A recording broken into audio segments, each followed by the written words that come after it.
Halo generasi muda, kamu pernah kepikiran gak sih, kok kota Tanjung Pinang ini disebut kota Gurindam ya? Kenapa nggak kota Seloka atau Karmina aja? Kenapa identik banget sih kota ini dengan julukan kota Gurindam? Jadi rekan-rekan, julukan ini sebenarnya adalah salah satu unsur budaya loh.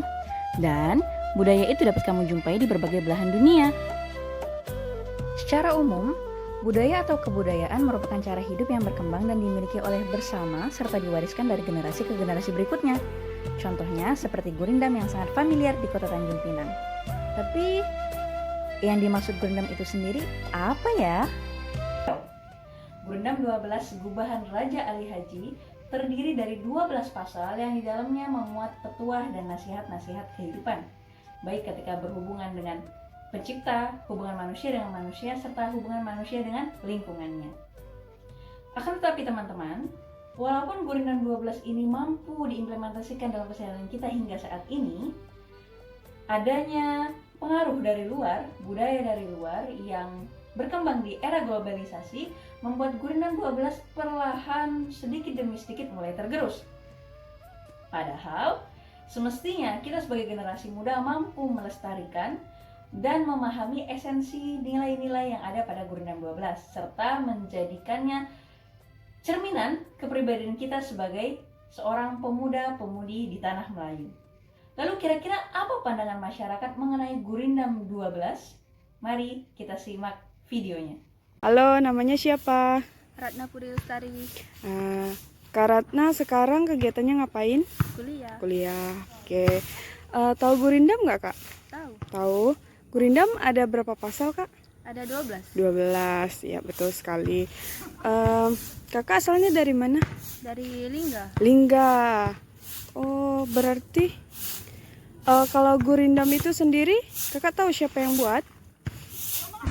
Oke bang, dengan namanya siapa bang? Jack. Kegiatannya sekarang apa bang? Saya lagi ngopi-ngopi aja nih santai. Saya ada pertanyaan buat abang mengenai Gurindam. Menurut abang, Gurindam tuh isinya ada berapa pasal bang? Kalau untuk Gurindam itu isinya ada 12 pasal. Yang mengarang Gurindam itu siapa bang kira-kira? Itu Raja Ali Haji. Menurut abang, Gurindam di zaman sekarang bagaimana bang? Masih bisa dipakai atau tidak? Kalau untuk Gurindam pada zaman sekarang mungkin sudah mulai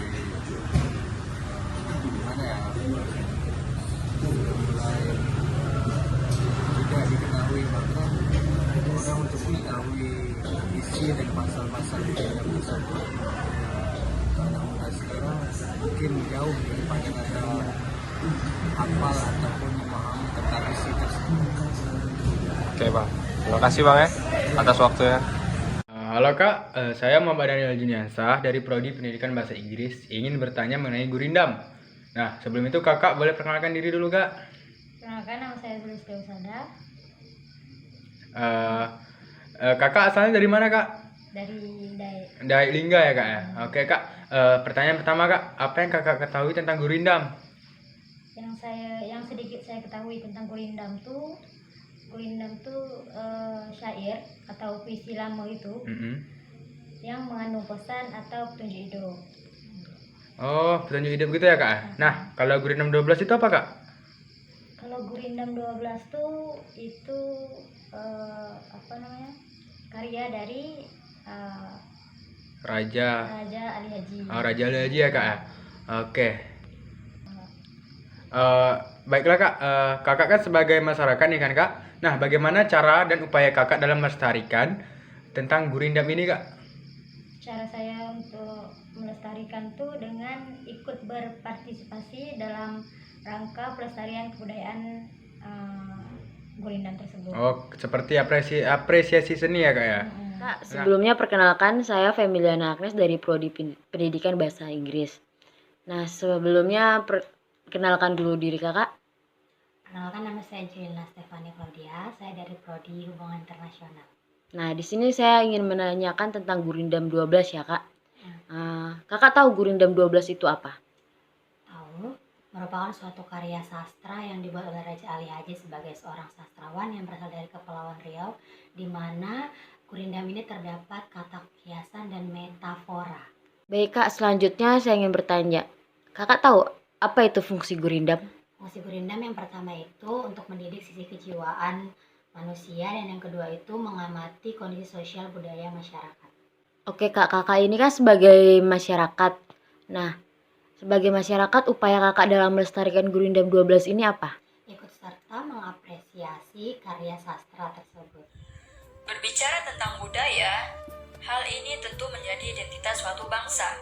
Maraknya budaya luar yang masuk dikhawatirkan dapat menjadi sebab lunturnya budaya lokal yang semestinya menjadi wajah dari suatu daerah. Lalu, akankah Gurindam 12 senantiasa hidup dan menggelora pada tiap sanubari pemuda-pemudi di tanah Melayu? Apakah Gurindam yang sudah ada sejak dulu ini mampu diimplementasikan di era milenial? Mari kita simak pandangan dari narasumber berikut ini. Sebelumnya kan sebaiknya kami juga berkenalan ya Bu. Ya. Saya Dianka dan ini rekan saya Sofia, dan satu kelompok saya juga ada Dipo dan teman-teman yang lain menunggu di luar. Angkatan 2022. Oke. Masih baru ya. Iya baru. Jadi untuk sebelum itu boleh Ibu ceritakan singkat mengenai Ibu sendiri, nama dan Ibu Anastasia Wiwi Swastiwi. Ibu sih memang backgroundnya sejarah, S1, S2 sejarah, dan S3-nya pengajian Asia Tenggara. Tapi secara umum riset Ibu tuh tentang sejarah dan budaya maritim perbatasan. Terus Ibu juga sudah cukup lama bekerja di instansi penelitian itu di 23 tahun ya, itu tentang sejarah dan budaya Melayu. Nah, terus baru di umrahnya baru 1,5 tahun lah. Tapi Ibu juga tetap concern di tentang masyarakat. Baik Bu, kalau begitu mengenai Gurindam 12 ini, sebelum kita diskusi lebih lanjut, mungkin Ibu bisa menjelaskan dulu sepengetahuan Ibu tentang Gurindam dan fungsi Gurindam itu sendiri. Oke. Jadi Gurindam 12 itu adalah tulisan karya Raja Ali Haji. Siapa Raja Ali Haji? Itu adalah penulis kerajaan Riolingga yang di akhir abad 19 atau di awal abad 20. Karya-karyanya sangat banyak. Ada kitab pengetahuan bahasa, kemudian Bustan Al-Khatibin dan sebagainya. Nah, di antara karya-karya itu Gurindam 12 lah yang karya yang sangat fenomenal, yang nilai-nilainya itu masih relevan dalam konteks kekinian gitu. Jadi isinya itu, isi dari Gurindam 12 itu sangat luas ya. Bagaimana hubungan manusia dengan pencipta di atas, bagaimana hubungan manusia dengan sesamanya, kemudian bagaimana manusia itu dengan dirinya sendiri, terus juga bagaimana kita manusia itu menghormati orang tua dan sebagainya. Yang tadi yang di atas ya, selain Tuhan, selain pencipta, kepada orang tua, berbakti kepada orang tua, kemudian kepada sesama, dan kepada diri sendiri. Gitu. Berarti maksudnya walaupun Gurindam 12 itu kan sudah ada dari sebelumnya ya Bu ya, sudah jauh, tapi ternyata nilai-nilainya itu masih bisa kita pakai. Masih banget. Nah, bagaimana menghormati orang tua? Coba baca di Gurindam 12 ya. Pasal ke-10. Oke, apa tuh pasal ke-10? Hormat supaya badan dapat selamat. Ya, itu sampai sekarang kan kita harus seperti itu. Sekarang. Terus lanjut. Kemudian yang pertama itu pertamanya ada dengan Bapak jangan durhaka supaya Allah tidak murka. Kemudian berikutnya juga ada dengan anak janganlah lalai supaya boleh naik ke tengah balai. Dengan kawan hendaklah adil supaya tangannya jadi kapil. Ya berarti dalam Gurindam 12 ini sampai sekarang pun tetap bisa kita pakai karena nilai-nilainya itu memang akan terus kita mampu implementasikan. Iya. Itu coba dengan sang pencipta di masa berapa? Apa yang harus kita lakukan? Cara beribadah kita. Oke, coba baca. Agama, tidak boleh dipegang, digunakan nama. baca lah. Barang siapa mengenal yang empat, maka ia itulah orang yang makrifat. Ya, barang siapa mengenal Allah surut dan tegahnya, tiada ia menyalah. Barang siapa mengenal diri, maka telah mengenal akan Tuhan yang bahri. Barang siapa mengenal dunia, tahulah ia barang yang terperdaya. Barang siapa mengenal akhirat, tahulah ia dunia mudarat. Nah, ya, itu sampai sekarang kan kita harus seperti itu dengan pencipta, dengan orang tua kita, dengan sesama. Jadi sampai kapanpun, maksudnya Gurindam 12 ini bisa jadi pedoman Bisa jadi pedoman buat kita yang tiga. Apabila terpelihara mata, sedikitlah cita-cita. Oke. Apabila terpelihara kuping, kabar yang jahat tiadalah damping. Oke. Apabila terpelihara lidah, niscaya dapat daripadanya faedah. Ya. Bersungguh-sungguh engkau memeliharakan tangan daripada segala berat dan ringan. Apabila perut terlalu penuh, keluarlah fiil yang tiada senonoh. Anggota tengah hendaklah ingat, disitulah banyak orang yang hilang semangat. Hendaklah peliharakan kaki daripada berjalan yang membawa rugi. Oke, itu kan relevan dengan sekarang. Bagaimana kita menjaga kita dari itu bukan tidak hanya mata atau telinga, tetapi kita juga membawa diri dari berita-berita hoax atau apa dan sebagainya. Itu konteksnya membawa kemudian juga sekarang kalau ini juga makan secukupnya, yang seterusnya, dan itu masih relevan dalam konteks kekinian. Oke, jadi apa? Lanjut lagi, mau tanya apa lagi? Ibu, sejauh ini upaya apa saja ya Bu, kalau kami boleh tahu, yang sudah pemerintah lakukan dalam menjaga keutuhan nilai Gurindam 12 ini? Ya, banyak tuh. Kita selain itu ditanamkan sebagai muatan lokal ya, untuk anak-anak sekolah. Kalian kan baru lulus ya, dulu diajarin kan? Pernah. SD, SMP, SMA. Nah itu juga cara pembelajarannya kan tidak hanya mengenalkan Gurindam 12, tapi juga musikalisasi. Iya benar. Nah itu lebih gampang dimasuk ke generasi muda, menjadi lebih gampang didengar. Itu namanya revitalisasi. Revitalisasi itu penguatan kembali nilai-nilai yang terkandung di dalam Gurindam 12. Terus itu juga menjadi dipasang-pasang di dinding dan segala macam. Itu kan mau tidak mau membaca dan sebagainya. Iya, seperti yang di tubuh pensil. Nah, ya, itu di mana-mana selalu di bandara pun dipasang. Itulah, itu namanya revitalisasi. Oh, itu revitalisasi. Jadi Penguatan kembali. Iya, penguatan kembali.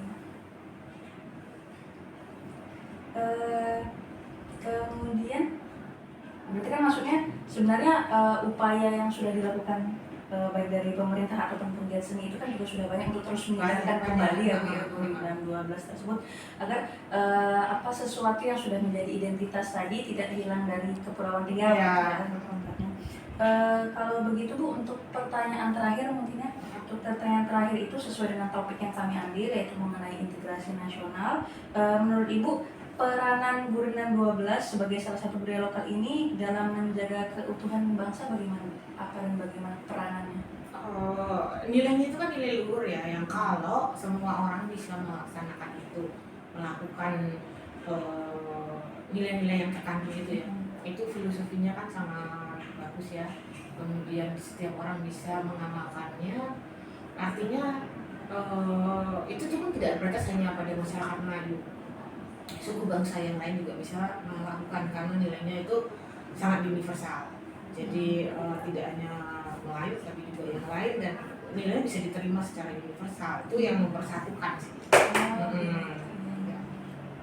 Ya, yang coba kalian bayangkan bagaimana sih agama mana misalnya yang tidak mengajarkan hormat kepada orang tua. Agama mana meskipun di situ secara muslim ya, tapi agama mana yang tidak bisa melaksanakan aturan atau tata cara beribadah? Semua kan. Terus agama mana yang mengajarkan bahwa tidak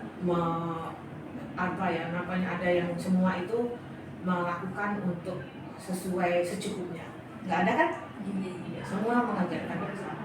Jadi nilainya itu sangat universal. Berarti maksudnya memang mencakup seluruh aspek hidup. Iya, seluruh kehidupan.